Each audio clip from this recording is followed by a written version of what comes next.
What's up, y'all? Welcome back to 3 Star Draw. This is Down South 77. This is a channel where we talk about G.I. Joe classified and classified related things. This is an adult channel. I've been known to let some words slip some people don't like. So, just in case, you've been warned. Today is video number 1 of what I'm calling my Limelight series. This is going to be a series where I take one character and kind of highlight the classified version, and I'll talk a little bit about the original and the character itself. But this is just my opinion. This is a op-ed column. Not everybody's gonna agree with me because I don't like the same figures that everybody likes, and that's fine. You like what you like. I like what I like, and I'm gonna tell you what I like. It's okay if we disagree. We can all get along, and don't worry. The whole thing's not going to be done in night vision. That's better. So now that we got some light back, we're going to be talking about number 74 today. He's going to kick off the series. Number 74 is my boy Scrap Iron. That's right. Of course, I'm going to start this thing with Scrap Iron. If you know, you know he's my favorite character. So I'm going to move some cameras around. We're going to talk about him just a little bit and kind of get my thoughts on the classified version. Be right back. All right, there we go. There is the man himself, the man of the hour. This is the classified Scrap Iron. We'll start with his file card. I'm not going to read the whole thing, but you can pause it if you want to. And this is mine that I had signed by Ron Rudad. I had the chance to meet him over the summer and actually got to talk to him at some length and talk to him about this character, among others. And there was no way that I was going to meet him and not have him sign the file card of my favorite character. So I do have that, and that is in my little scrap iron shrine there. Basically, he is a arms designer and an anti-armor specialist. That means he gets paid vast sums of money to blow shit up. Wouldn't that be a cool job? I don't know about doing it for a terrorist organization, but so he designs weapons. It's believed to be he primarily works for Mars, Destro's company, and he gets paid to test the stuff, put the stuff into production, come up with new ways to penetrate armor and to design armor. I always thought he was a cool character because to me, he looks like just a working class guy, albeit with grenades and a machine pistol. So when this character come out in '84, um, I liked him because the design of the character, for some reason, the design of the original made me think about my dad. Now, my dad has absolutely no comparisons to Scrap Iron's character, but my dad ran his own business and he did a lot of work and a lot of repair work on his equipment. And he often wore one piece jumpsuits, kind of like what this is here. And he would sometimes, depending on time of year, he might wear a shirt under it. But I always thought this looked like one of the Dickies jumpsuits my dad wore. And to top it all off, a lot of times when he was working on his equipment, he had to weld. So this to me, I mean, it's a welder's helmet. It's not a full face, but it that's what it looked like to me when I saw this figure as a kid. I was like, man, that looks like I've seen Dad dress, and that may be why I fell in love with him. Other than that, the similarities pretty much in there because my dad's one of the greatest people I've ever met, possibly the greatest. So enough about that. So we'll look at him again in a second. I have here his first appearance comic. Surprise, surprise, this is also my favorite issue of the Real American Hero comic. But not only because it's his first appearance, but I mean, look at that cover. When I was a kid, this was long before screen printing pictures on cakes was the standard. we used to get birthday cakes. My family liked to do ice cream cakes, and they would draw things on the cake with icing. You would take them a picture, and they would do their best, and it was amazing what they could do drawing with icing back in the 80s. I had this on my birthday cake one year, and actually, so did my cousin. He loved this comic and this cover so much. He also had it done, same place. I don't remember if it was the same year, close, but so this is my good example of this one. I've had it graded. I have about 3 or 4 copies of this issue, but I went and I found a good one because I knew I wanted to have one graded for my display. So I found this one. I do have mine. It is put up, but I do have my original one from back in the day. This is just a much better example of it. As is this guy. Whoop, that fell off there, didn't it? There's the stand that just kind of pops on there. This is the original scrap iron. So there's his missile launcher.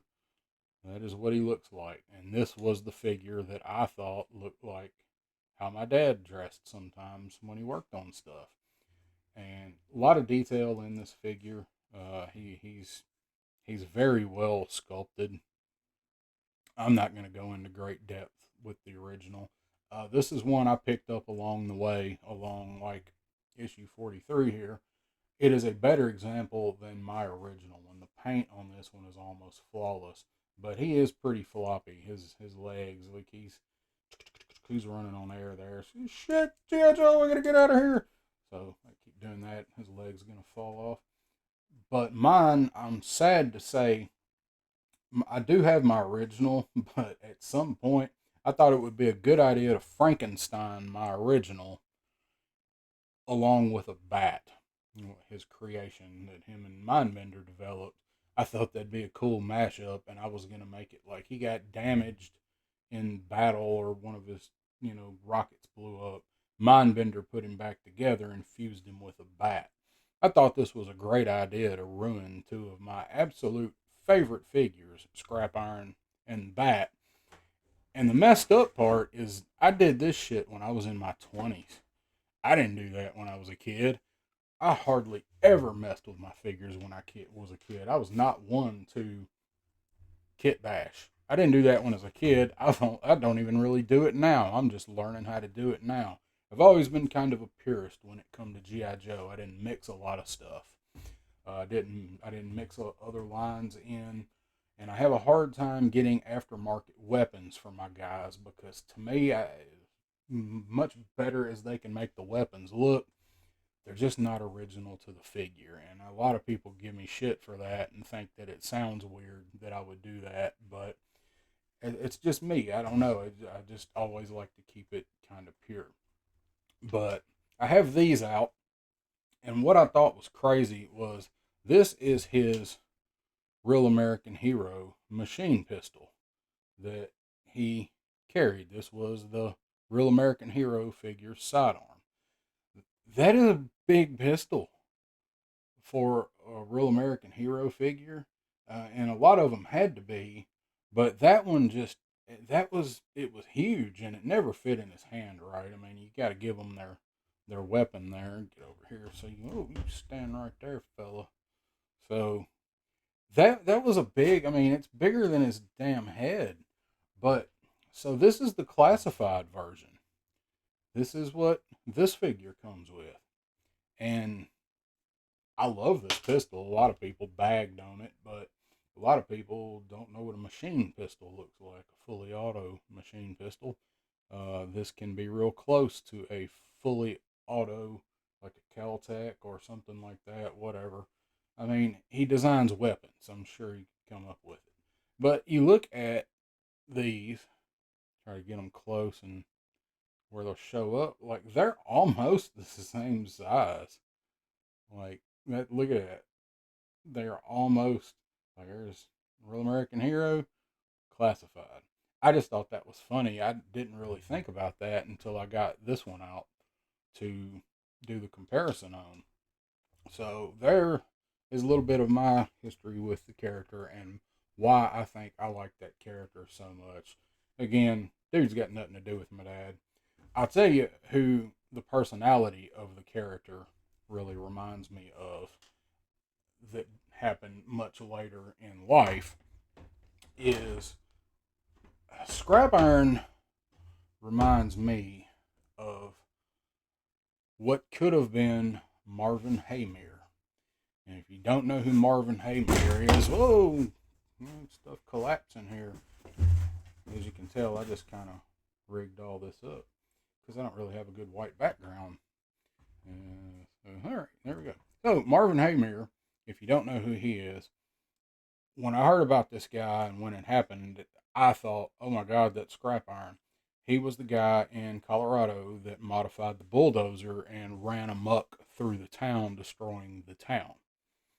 Oh, if you know about that, your thoughts are here or there on that. I have mine. But that is who he reminded me of because that guy was he was a fabricator, he was a welder, and he got pushed a little bit too far and took matters into his own hands. To me, that is what Scrap Iron was.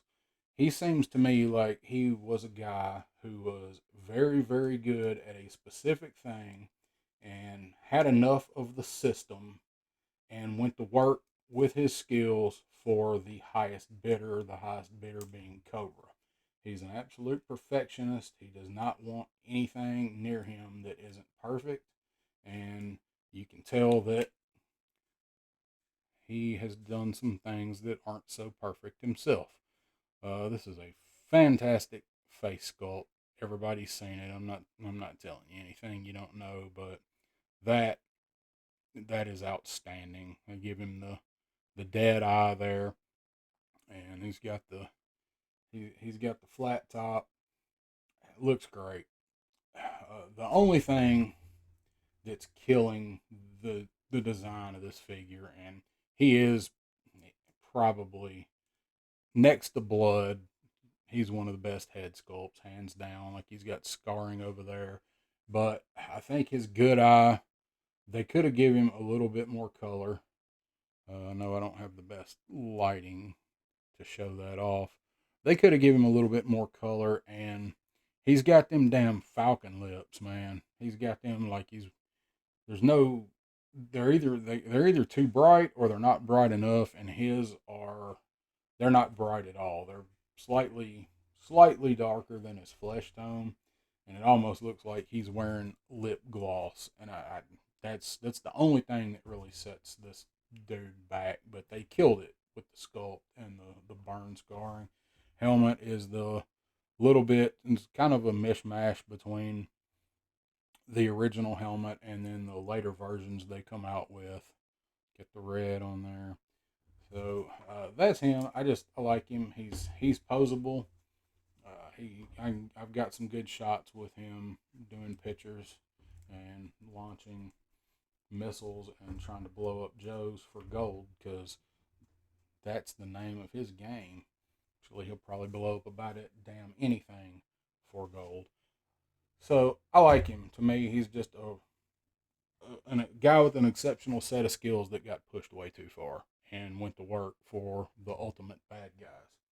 So we'll get to the big selling point of him here. I think for a lot of people was this bad boy right here. This is his drone. It's his drone launching an ED missile there. Get the drone some hems.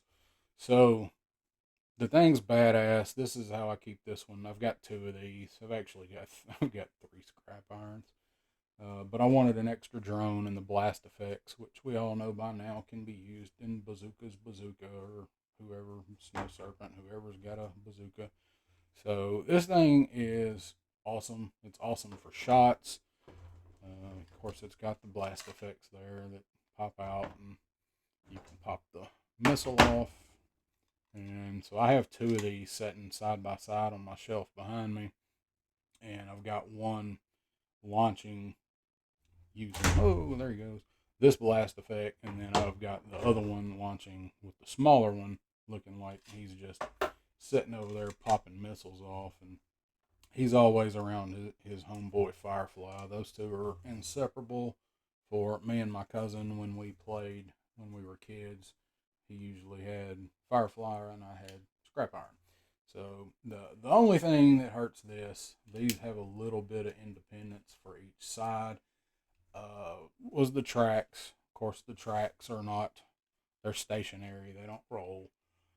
Would have been nice, but I'm not complaining because they give us this and we had this. So, you know, pew, this is falling apart. But that's what the original missile launcher looked like. Of course, it was wire guided or wire launched, and with the new one, he's got his remote control for it, and of course, it's got all the piezoelectric stuff on it. I wish both of them, like, if you put that on the other side, it's upside down where you can see it. But we know they like to put stuff upside down when it shouldn't be on labeling in boxes. So that's the drone. It's really cool. I'm sure you've probably watched 1,000 reviews on it by this point. So this is just my take on it, my opinion on it. There is what these are really supposed to be. It's just putting the character in the limelight, and this is what we've done here. So don't fall over again. Damn it! I'm going to have to put some pins in that thing or something. I warn thee. So there he is. He is, like I said, he's my favorite Cobra aside from Cobra Commander. And I like to show him off. He has his own his little spot in my cabinet where I have the classified artwork behind him, which I didn't get out to show here. I have that, and I have his two drones and his file cards, and I didn't grab the blast effects. He comes with blast effects for the drone. You've seen them, but I don't want to turn around and grab them because something else will probably fall. But that's my take on Scrap Iron. That is why I like the figure so much, and he means a lot to me as a character. And hope you guys enjoyed this. If you did, I'm going to do some more spotlights and try to make them a little quicker than what I usually do. I'm rather long-winded, but maybe there's somebody out there that actually likes listening to me. So once again, this is Character Limelight Scrap Iron. If you like what I'm doing, I appreciate you would like and subscribe to the channel. That helped me out and might get me out of the bottom of the muck of the pond of the algorithm. And I'd like some more people to see it and see what you think about what I think. This is Down South 77. I will see you guys next time on 3 Star Draw.